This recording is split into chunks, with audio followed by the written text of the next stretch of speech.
Have you discovered the completely redesigned Positively.com yet? When you create a free account at Positively.com, you can enroll in fun, accessible, and free online courses to help you and your dog live your best lives together. Join the community completely dedicated to supercharging your relationship with your dog at Positively.com today. That's Positively.com. And now, on to the podcast.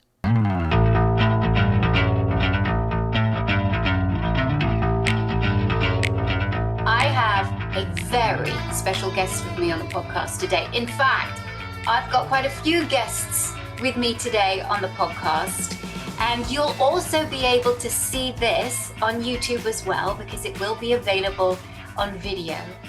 But I have one of my most incredible VSA graduates on here. Her name is Leah Bornstein, and she is a dog trainer. She founded Born to Be Dog Training, and she is here with the wonderful Neika Smessaert, which I never know if I pronounce your last name correctly. Yeah, I do. Okay. And then on it, we also have Katie Fusilier, which sounds like a very French name, but I don't know again if I've pronounced it right, who is the interpreter.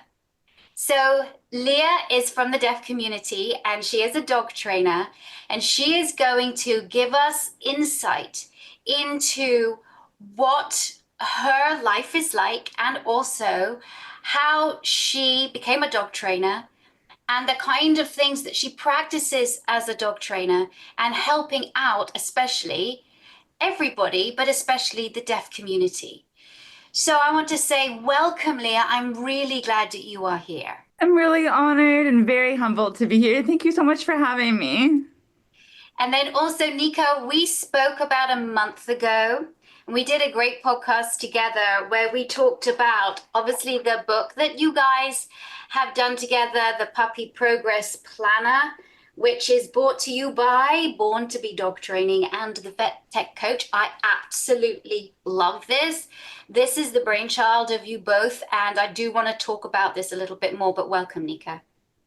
Thank you so much for having us back. I'm super excited to talk about our relationship, and Leah being the first deaf student of VSA and excelling beyond my wildest dreams, for sure.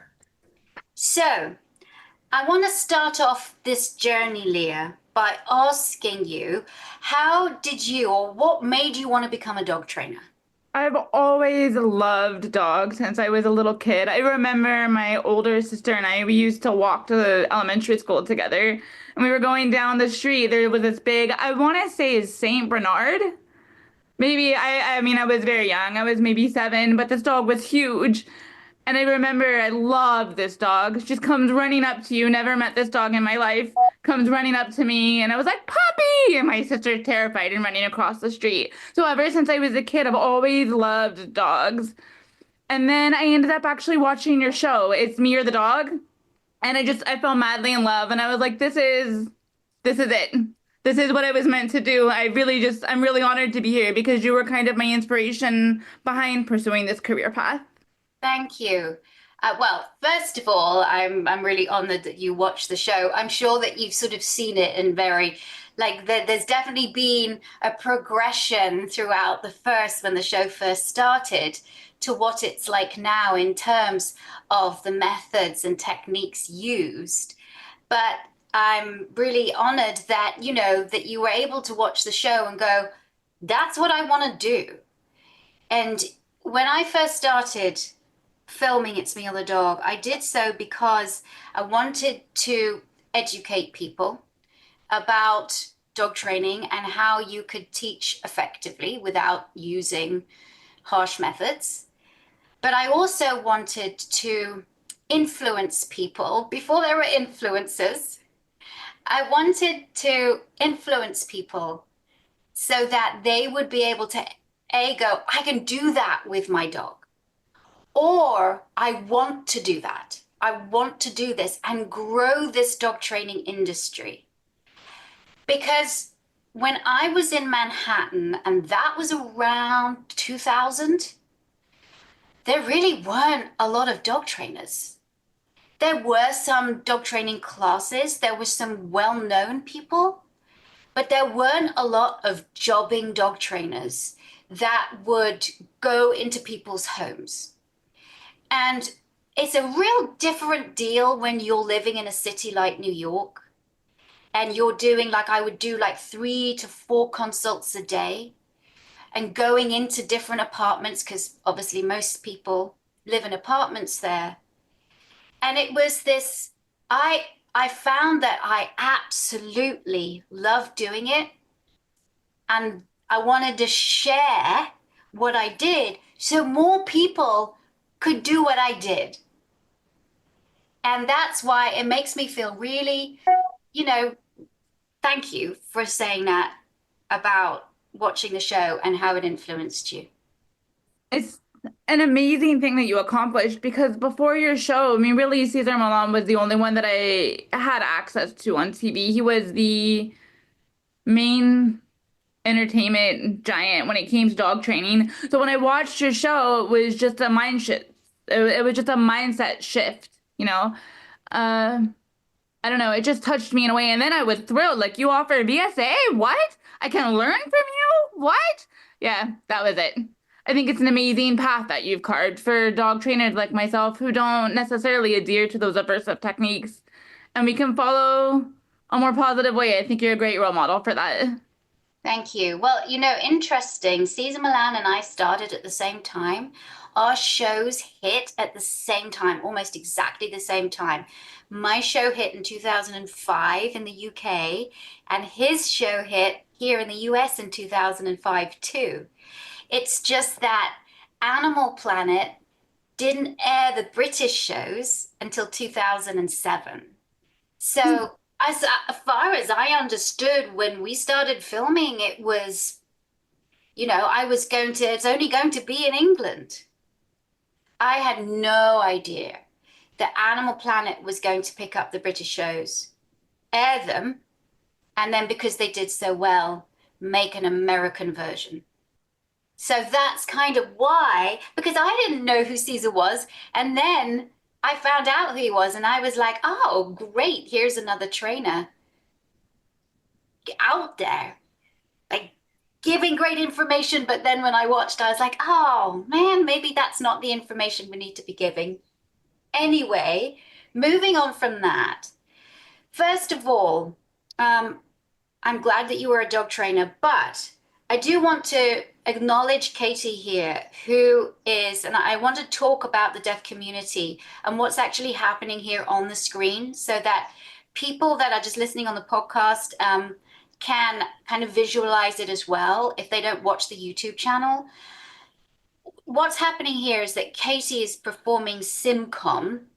So Katie, can you tell us exactly how you're doing it? Because this isn't ASL per se, is it? This is Katie now speaking. So I'm actually, right now I'm doing SimCom because I'm speaking and signing at the same time.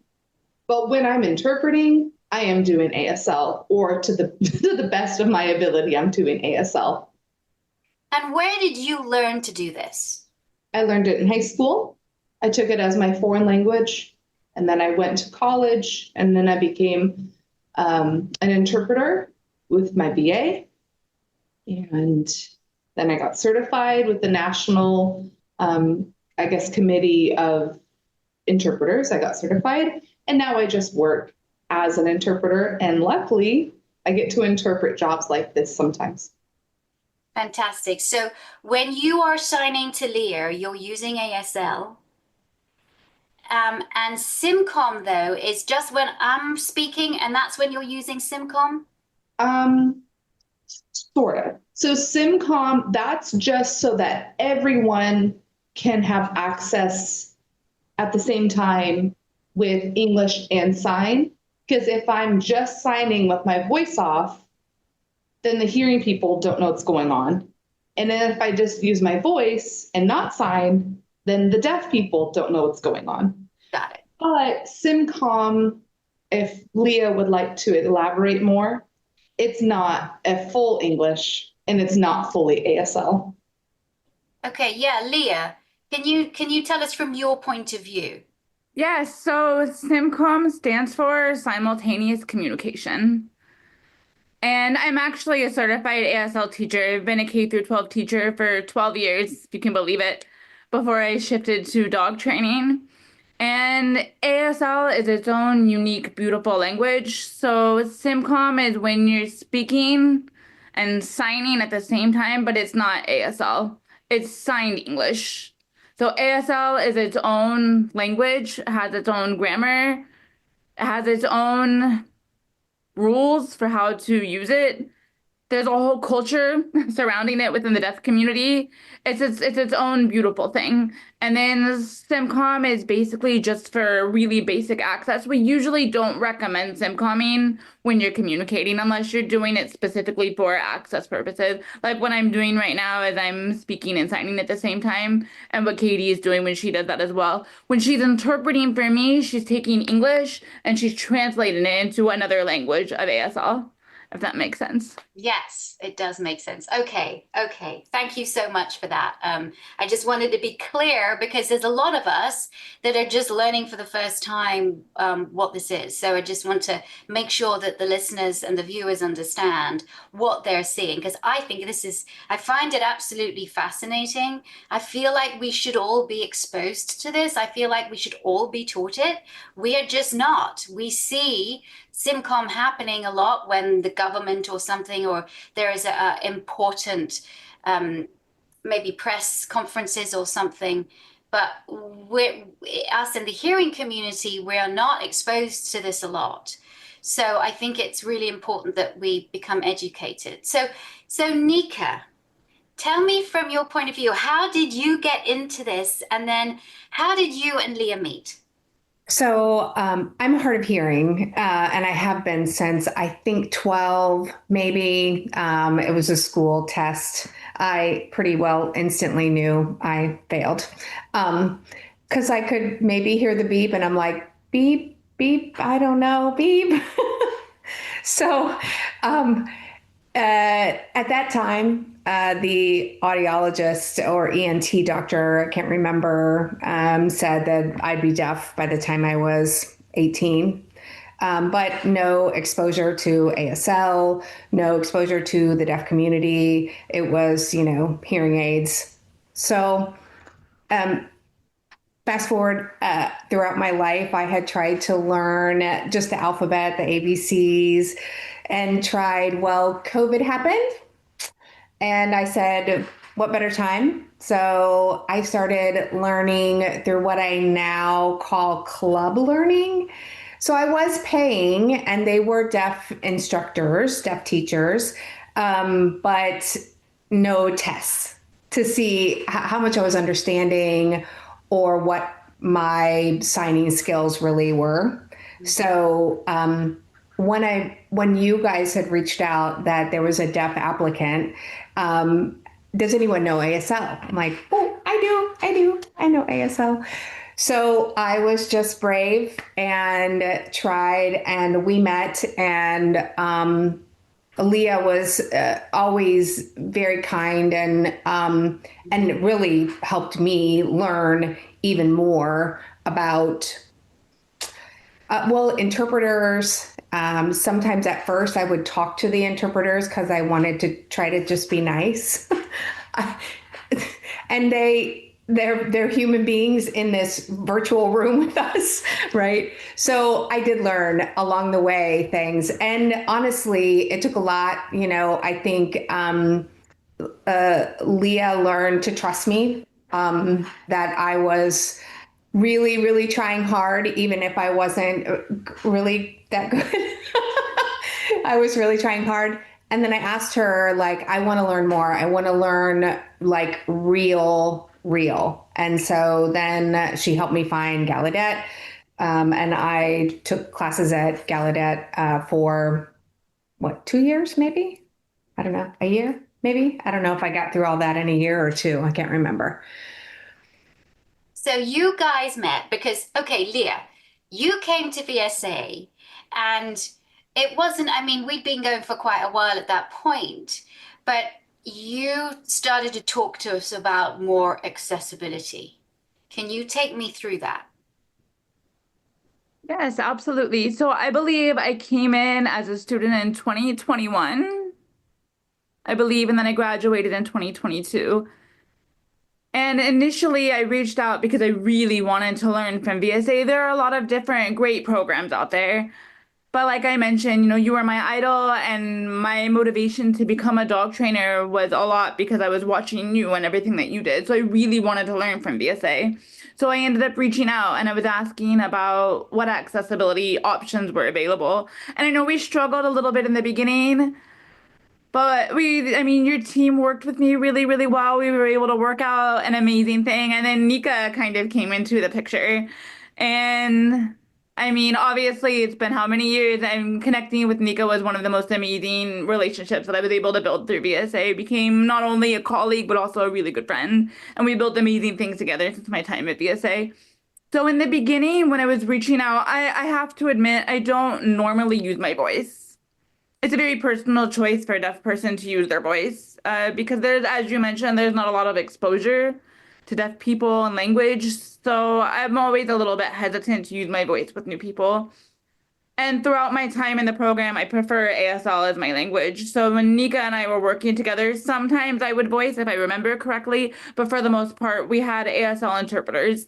And Neika was amazing because dog training from a deaf perspective, doing things from a deaf perspective, Neika was amazing at helping me learn how to accommodate that so that I was still serving the client and the dog and also being able to perform properly as a dog trainer. So that was a great experience. Neika was life-changing, an amazing mentor and role model for me as well. I'm so glad. It just felt like you guys had to meet. You had to work together. So I'm so glad that, we could. And we learned a lot because I think when you first came to us, we were like, we don't know how we're going to do this. We don't know if we have anybody that will be able to work with Leah.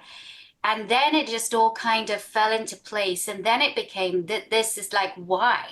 Why didn't we as hearing people, why weren't we able to offer accommodations really early on? Why didn't we think about that? And I think it's not because, well, I think there's a certain amount of ignorance, but I also think that because of overwhelm of running a course anyway, that it just was like, we've got to try and just keep up with what we're doing. But you really opened our eyes. I think that's what I want to make clear here. You opened our eyes, and actually, we all got really excited, this possibility that we could open up VSA. And of course, we want to be as inclusive as possible and open up to everyone.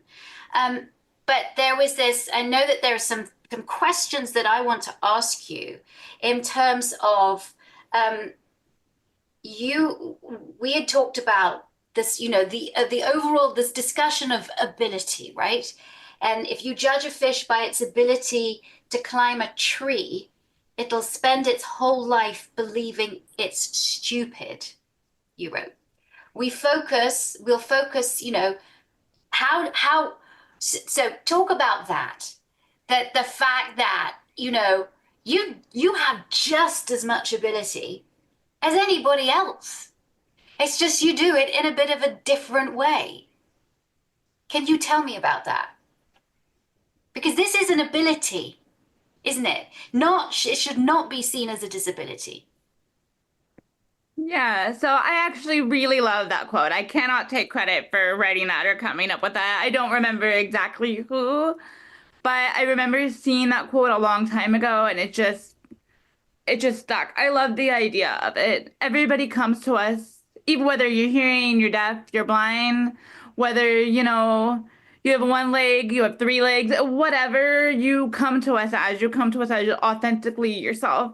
And we all experience life differently. We all come with our own unique perspectives, our own unique experiences that form our thoughts, that form our behaviors, our emotions. So ability is really no different, right? It's just a different way of life that we're not necessarily used to. So someone who lives in Africa, it might not experience life the same way that we experience it, here in America or the UK or Scotland. So everybody comes to us with these amazing things that make them uniquely themselves. And one of the most amazing things about being human is learning about them about how life is experienced in different ways. That's what makes life so rich, so so deep. It's what gives us purpose and enrichment and just opportunity to learn and be curious about what's out there, right? So it's just different, you know. I do know that when you, thank you, Katie, reminding me to sign. This is why I'm not good at sim calming. Um, for example, when I was going through your course, there was no subtitles at the time. So I worked with your team and I used live transcribe on Chrome, which thankfully they had that feature, and it wasn't always 100% accurate. There's a difference between closed captioning and subtitles.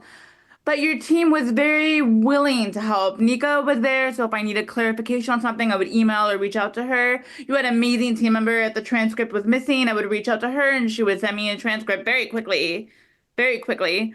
So you guys helped me experience your course in the best possible way at that time. And I have been amazed to see how much VSA has grown within that time. I know you've had more deaf students. You've been working with them. You've been providing ASL as faculty advisors. Neika has been signing and she's been working to support those deaf students as well.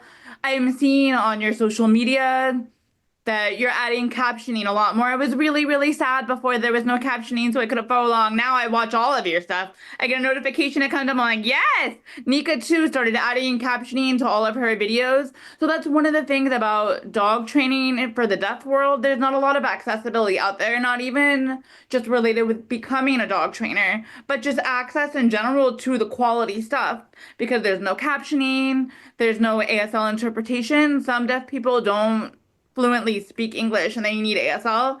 So it's amazing to see VSA kind of paving the way and making sure that their content is more inclusive and accessible. And I can't say enough how grateful I am to have graduated from VSA. And I'm actually proud to be a part of the community because I see how much you're working to make it more inclusive for everybody else out there.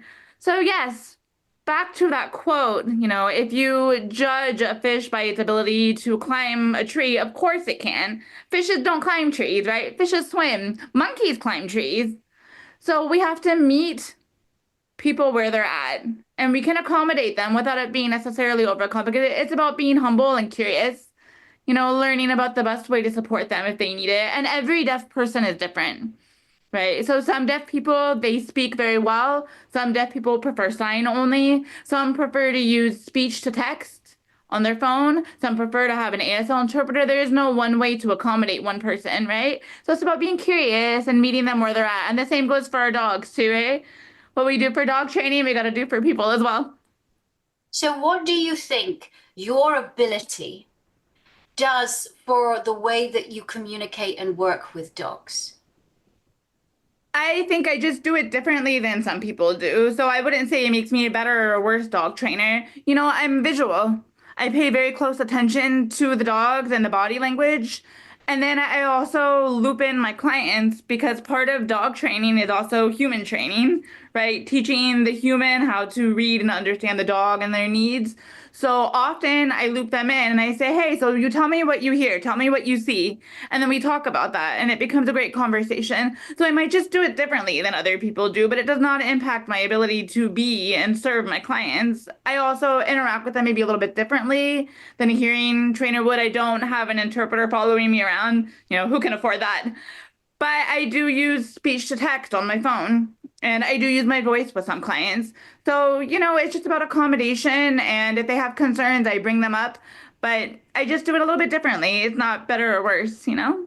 So, but what I'm saying, what you said there, the fact that you are even more in tune to, potentially, but I think you probably are, to a dog's body language, because you're really watching, you're really observing, which is tough sometimes for us because we're so surrounded by noise, we're so surrounded by stuff that sometimes I find it personally difficult to like zero all the noise out and zero into what the dog is actually doing. So I would say that that is a potential plus for you, that you are able to really observe without a lot of distraction. Oh, that's a great perspective. I think we in the deaf community, we don't call that lost way, we call it deaf gain. deaf gain. I don't know the sign for that, but it's called deaf gain, I believe. Yeah. No, I don't think that it's a loss at all. I think that is a huge gain. And I think that that trainers could benefit from being able to just zero everything out to focus on body language, because body language is essential. It's the way that dogs are communicating to us. And because those of us in the hearing community, we might be really distracted by the noise around us. I think sometimes that inhibits our ability to read dogs effectively. I think that is our disability sometimes. I like learning the hearing way too. That's very interesting for me to learn as well. Yeah, and then maybe I'm just saying it from my perspective because I do get it's interesting because after I had so here's a story. I went to South Korea and I was assisting on the closure of a dog meat farm, which might be something that is, you don't often hear about. But, and I picked up an uncomfortable disease that I needed antibiotics for. And what happened with me is after I took the antibiotics, I suddenly noticed a big ringing in my ears. So I went to the audiologist and I had tests done.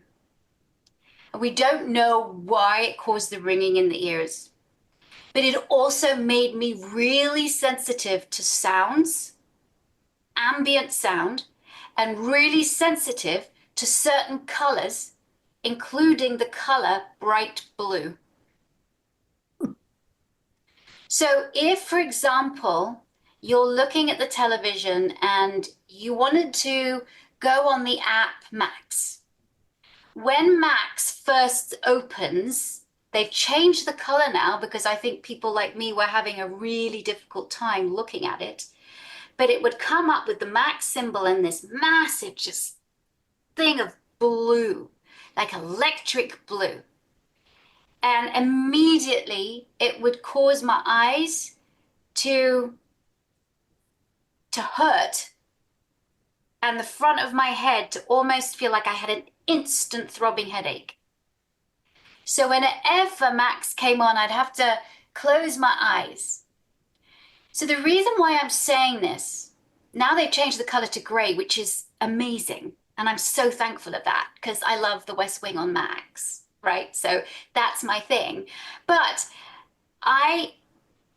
from then on, I've had difficulty tuning out ambient noise and focusing on the thing that I want to focus on, which is just the dog or just the person and the person's interaction with the dog. So that's why I say that is my disability. And the fact of being able to focus, I think, is a great ability that I now struggle with. So Neika, I don't know from your perspective what that has been like to you to be slightly hard of hearing. Has that sort of heightened your other senses, made things a bit more overwhelming? Well, first, I was thinking about what you said, and I was thinking back to the dog, the body language handouts that a lot of us have, the sort of infographic, and they're all, except maybe whining, there's no sound with them. If you think about it, I don't think any of them, except maybe whining, have sound. But to your next question, I find that wearing my hearing aid, although it probably helps people be able to communicate with me better, I'm very distracted when I wear them. It makes everything so loud, and things that I don't normally hear I start hearing and then moving and looking to see what is that. And I've also noticed, and this was a little bit with Leah, she kind of helped me see some things that I didn't have language for, but my kids did interpret for me. It just came natural. I would say, lean to them, like, what? And they would like whisper what that person said. And I'm like, oh, ha ha ha, funny, funny. Well, when when Nora left for the Navy, I just had Brock, and Brock was an introvert. And something happened, and he and I were just walking away. And he said, Mom, why didn't you answer him? And I'm like, what? And he's like, well, he asked you, and you just turned and walked away. And I'm like, Brock, you have to tell me. I didn't hear that at all. And so now I'm like nervous that this person back there thinks I'm like rude. And it was already done. Like, I couldn't go back and say, I'm sorry. We were already walking away. So those are some things that I've now learned that sort of happen naturally. The accommodations that you make for yourself start to happen organically. Have you been trying to find the right time to level up your professional dog trainer skills, knowledge, and certification? We built the Victoria Stilwell Academy's professional dog trainer course for people like you, and we've purposely designed it so that you can start whenever is most convenient for you. Or are you looking for how to begin as a professional dog trainer and don't know where to start? The dog trainer course guides you through the learning process from A to Z, delivering a powerful yet flexible experience, resulting in VSA's prestigious Certified Dog Trainer certification. Or maybe you're already a trainer, but feel there are a few holes in your skills and knowledge. VSA's flagship course contains all of the knowledge and skill-based assessments via your own dedicated faculty advisor to mentor you through the course and help build your confidence to be an elite dog training professional. Or perhaps you already run a pet business as a dog walker, a sitter, daycare, groomer, or your veterinary staff, and you want to be able to provide the clients who already trust you with certified training and behavior services as well. No matter where you are on your journey, the Victoria Stilwell Academy's dog trainer course is here to help you chase your dreams as a professional dog trainer. Our friendly, accessible team is available today to talk with you and help you determine whether VSA is the right fit for you. Or you can enroll in a completely free starter course right now to test drive the VSA Student Learning Center for yourself. Just visit vsdta.com to get in touch, enroll in a free course, or apply now. That's vsdta.com. Again, go to vsdta.com to learn more now. I can't wait to see you in class. We have to know our learner. We have to know our learner, and sometimes it might take a while to understand both our human learner and our canine learner. And that is across the board. Sometimes I might have a client and I'll think one thing of them, and then once I get to know them a bit more, that will completely change. Or I might give a client something that for them to do and realize, wait a second, that was too difficult for them, or that was too simple for them. So now I can go and make it a little bit more complex, whether it's with my human or my dog client. So I think that, again, is something else that is really important for all dog trainers to learn or to understand, is how we can be most effective for the learner that we have in front of us. Okay, you have an online course. Can you tell me about that, which is ASL accessible? Yes, I'm really excited about this because it was my goal when I founded my company. There's just a lack of available positive reinforcement accessible resources out there. If you get on TikTok or Instagram or really any social media site and you scroll, a deaf person doesn't really have an option about what pops up on their screen, right? So I realized it would be really amazing to be able to offer science-based content in an accessible language. And Neika was actually part of that course as well. She led some really great lessons. So the course is in ASL because, like I mentioned at the beginning, ASL and English are different languages. So I wanted something that is accessible to deaf people, but it's also accessible to hearing people because there's closed captioning, there's voiceover. The content is not based on the client or the dog being deaf. The content itself is science-based, right? It's everything I took and that I learned from VSA. It's my experiences that I've learned through my continuing education. It's through my experience with my clients. It's all of that, right? But it's accessible to everyone. And it's in a deaf person's primary language of ASL. So I'm really excited that I'm able to offer that. It includes 8 different modules, depending on the topic that they're interested in learning about, puppyhood, reactivity, enrichment, all of these different topics, right? And then there's also a master class, which incorporates every single one of those modules into one comprehensive course so that they can learn everything they need to support their dog as best as they can. In Neika's videos, she does speak, and then I interpret in the corner in a bubble so that they still have access to ASL as a language. So it's meant to be all inclusive.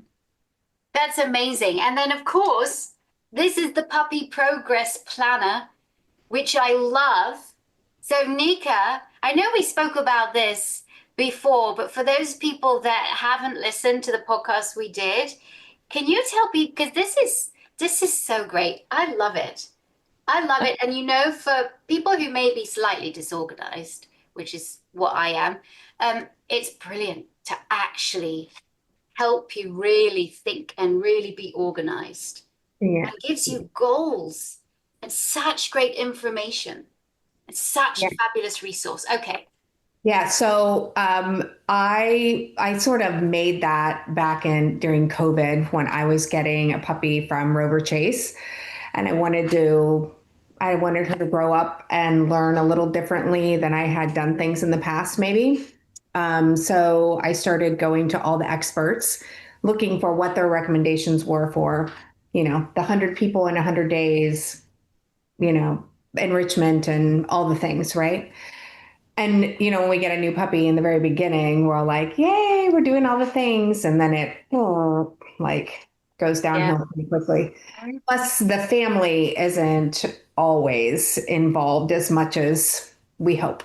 So this was designed as 12 weeks to really be more of a supplemental accountability. It's a planner, not a all-inclusive learn everything about puppies here, but as a supplement to anybody's puppy class, really. Like I can't think of anything that would be in that book that a positive reinforcement trainer wouldn't say or wouldn't supplement their course or whatever they teach well. It would supplement it well. And for some people, I think the accountability is just helpful.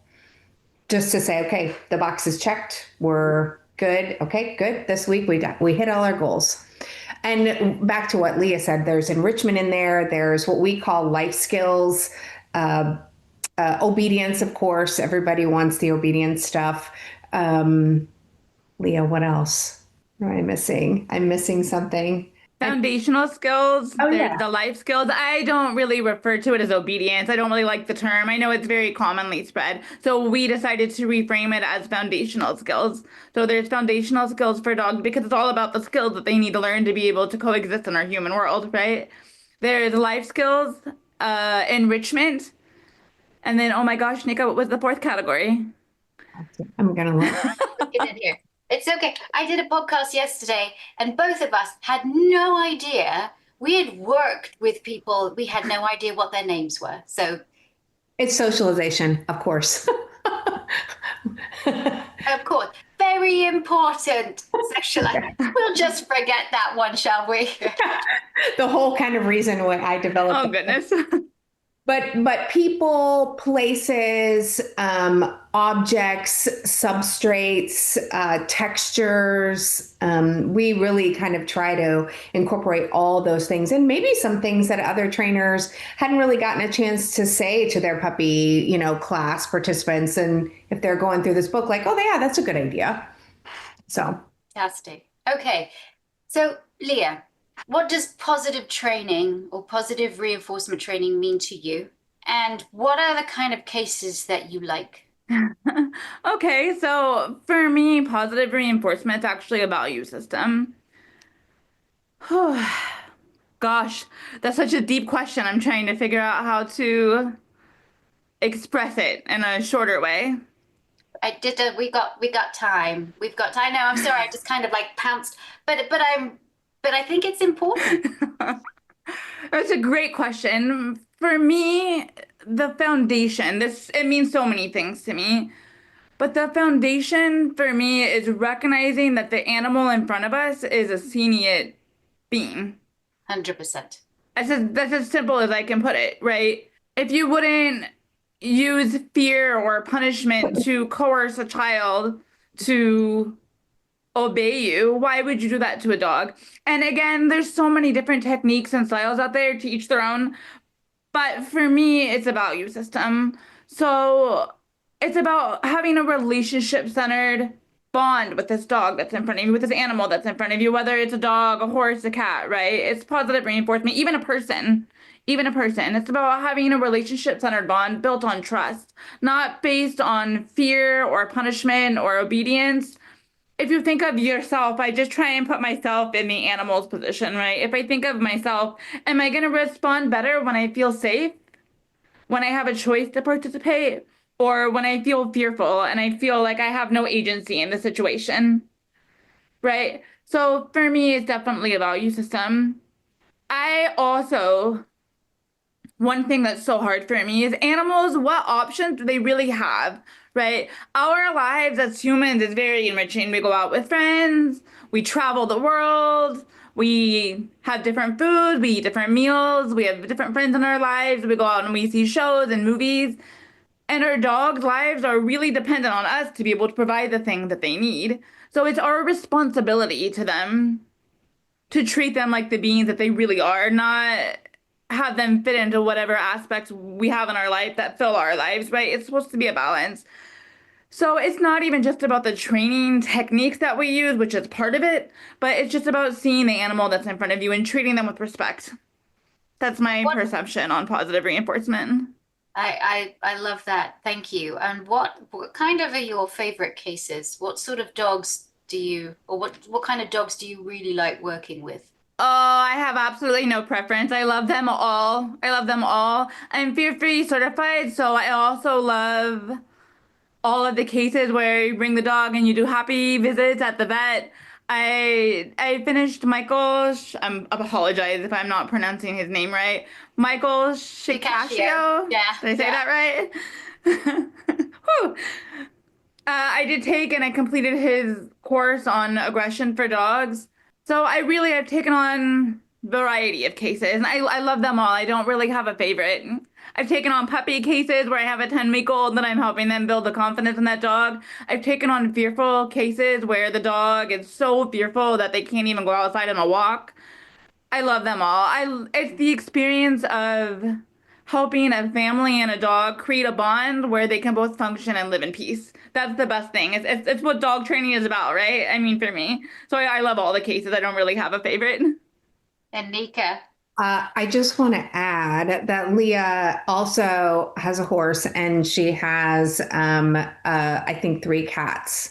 But I have watched her over 3 years, maybe, work with her horse, who was, I believe, a fearful horse, and work through some of the fears that that horse has. And I can say from just my personal experience that working beyond just the dog species is super helpful for all of us, like to, kids, yes, but, horses and cats and, of course, like the zoo animal world. And that really can make the world bigger and you see a much bigger picture than just training, sit down and stay.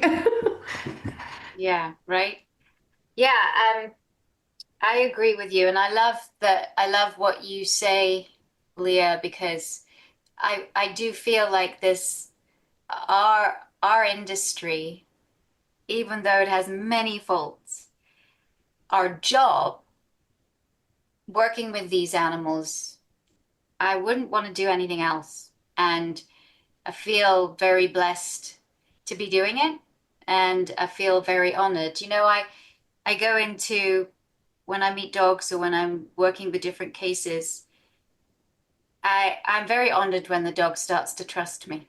Mm-hmm. And I think they are sentient beings and we have to really respect that. My last question to you is how can we increase accessibility in the dog training industry? How can we do better? That's a great question. I do want to add one more thing to what you were saying. It is about the animal that's in front of us, and it's also people oriented too, because people come to us as well.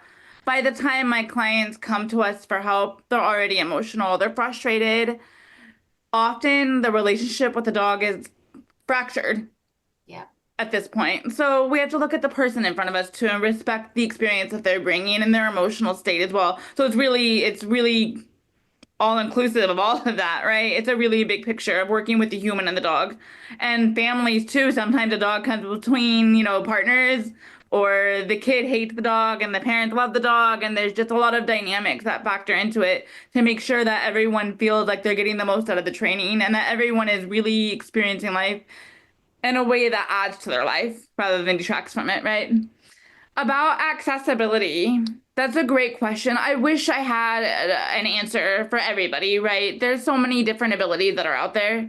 I think I can tell you my opinion on what the first step would be, and it's asking that person how to make sure they have the most beneficial experience. What do they need?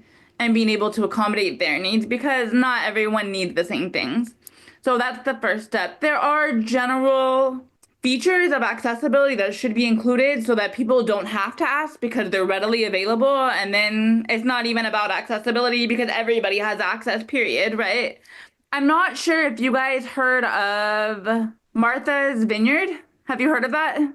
Yeah. Right. So a long time ago, it was a city in Maryland, and I mean it's still there, but it's no longer what it used to be. But it was deaf. Everybody on that island signed. Period. Whether they were hearing or they were deaf, everybody signed. Everybody did. Right. So it wasn't even about using sign because that person was deaf or accommodating that person. It was an inclusive environment. Period.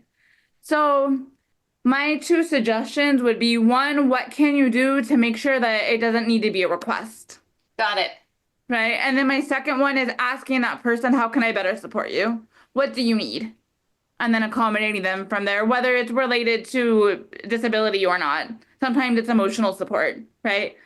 Those are my two suggestions. Neika, do you have any suggestions as well? Because you're amazing at this kind of stuff. Well, I do have one thing to say, but I learned this from APDT. It was Sarah McLeodry. I don't know how to spell her name. Yes, Sarah McLeodry, yes. She has just some great things to say. Number one was on your intake form, having some check boxes for possible accommodations. Do you need a seat for class, right? So they're not having to ask, they just get to check a box. Do you need close proximity to a bathroom? Do you need, 30-minute sessions instead of, 60? Whatever that looks like, right? So whatever that would be on your form, but having those already there.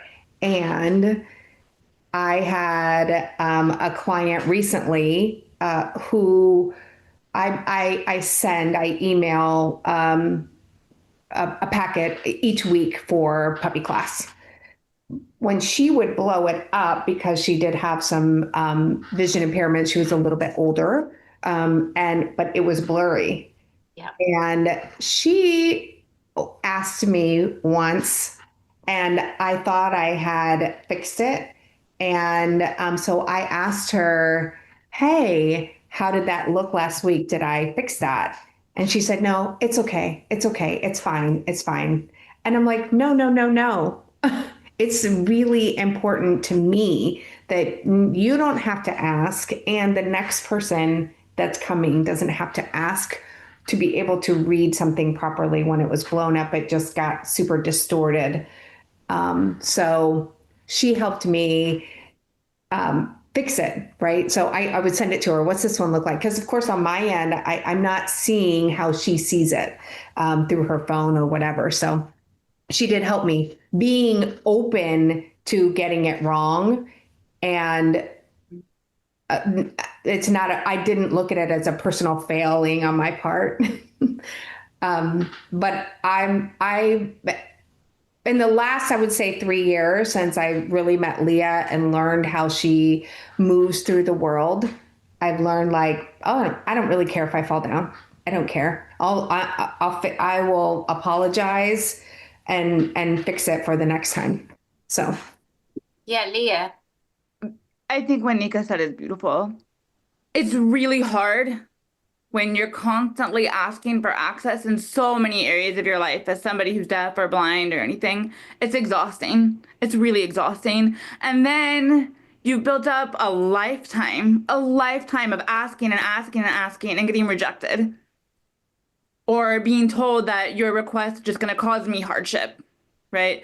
So it becomes trauma a little bit, right? So being mindful, as Neika said, just doing your research in advance, being humble. No one is perfect. No one is perfect. I'm a deaf dog trainer. I still mess up, even with my own deaf clients. Who can expect anyone to be perfect, right? It's about being mindful. It starts within, and it's about leading from within, right? Recognizing where you can do better, being authentically apologetic if necessary, and not even just saying the words I'm sorry or I can't, or it's about honestly assessing what can be done differently and then acting on it. I think that's the most powerful thing that you can do. It's about leading, right? Demonstrating, modeling how it should be. You model that's the way that it should be, right? You live and you embody the way that you live, I guess, if that makes sense. You know, I feel like VSA is better because of you, Leah. And we all learn. I think you are right in that we're going to fall down sometimes. We are not going to be perfect. And we learn. And we learn to be, all of us need to be more mindful. And all of us need to have more empathy, I think. But it's not even about that in many ways. I think sometimes we need to get away from ourselves and start thinking more about everybody on this planet. Whether that's human, whether that's canine or animal. And I feel like the dog training industry is going through a real time right now. A real time, as well as we are in politics, a real time where everyone is assessing how they want to move through the world and how they can be better. I know there's a lot of people that don't care, but I think there are a lot of people that work with animals and do it the right way, that they care. And sometimes they are going to have to be taught. Sometimes they don't know the right questions to ask. Sometimes they might feel less than because they don't know how to ask. And sometimes they might feel like, well, I should have known, but I didn't. I didn't put the time in to know. So this is why I think VSA is better because of you. And because of what you bring to us is so rich, and what you bring to the deaf community and people who want to train dogs in the deaf community, but also what you bring to the community at large. That's what's exciting about this. Not just putting you in a box, putting you in a category, but just you now have that ability to reach everybody because of your courage of saying, hey, this is what you need to improve. And I think that learning for us has been an amazing journey. Thank you for saying that. That's beautiful. And honestly, it's a two-way street, right? There's only so much that I can do. I can say, hey, this needs to be changed, or this needs to be updated, or we need to do this better. But if someone is close to the idea of doing that, how far are you really going to get? So you have to really give yourself props as well, because it's a two-way street. It takes two people to speak and to listen, and vice versa, right? So I'm appreciated for everything that you're willing to hear from us. You know, VSA has it's changed my life. You guys have changed my life as much as I've hopefully changed yours. You really have. And I'm so pleased now that everybody, that you will be able to take this course. So I would definitely check out the Born to Be online course. And also, I would definitely get this. I think this is available on Amazon, isn't it, Neika? Yeah, it is. So, because it's just so fabulous. And I'm a very visual person. So this ticks all the boxes for me. It really does. And thank you. Now, Leah, if people want to contact you, learn from you, they want to take dog training classes or whatever, where would they go? They can go to my website, www.borntobedogtraining.com. That's where the online course is. I do offer free consultations. I've talked directly with people who have been interested in pursuing the career of being a dog trainer. So it's not just even about dog training itself, but if they need any guidance in any areas, if you're deaf yourself and if you want to figure out how to navigate this industry, I'm always happy to offer that internship. And I also recommend they contact Neika as well, because she's amazing. She's amazing with dog training and deaf people. She has the most beautiful heart. So, and VSA, also a great resource. But yes, they can reach out to me on my website. Perfect. And Neika, where people want to contact you, where would they go? Yep, the website's bestvettechcoach.com. Amazing. Katie, I want to say thank you so much for signing for us today. Really, really appreciate it. And for all of you to spend some time talking to us, educating us, and being the amazing people you are. And thank you for all the work that you do with dogs, for dogs and for people, making their lives better. Well, that's it, guys. If you're just listening on the podcast, it's all about changing lives, isn't it? And we can all together change lives for dogs and the people that love them. This is why we're here, and this is what we do. So you take care of yourselves, and for everybody watching on YouTube, you take care, and I'll see you on another podcast. Thanks for tuning in to Victoria Stilwell's Positively podcast. For Victoria's online dog training courses, more information, and helpful dog training tips, visit Victoria's official website at positively.com. Get connected on Facebook, Instagram, and other social media as Victoria Stilwell, and follow her on Twitter at Victoria S. Learn to become a professional dog trainer with the Victoria Stilwell Academy at vsdogtrainingacademy.com. And be sure to tune in next time as Victoria helps you and your dog live your best life together, positively.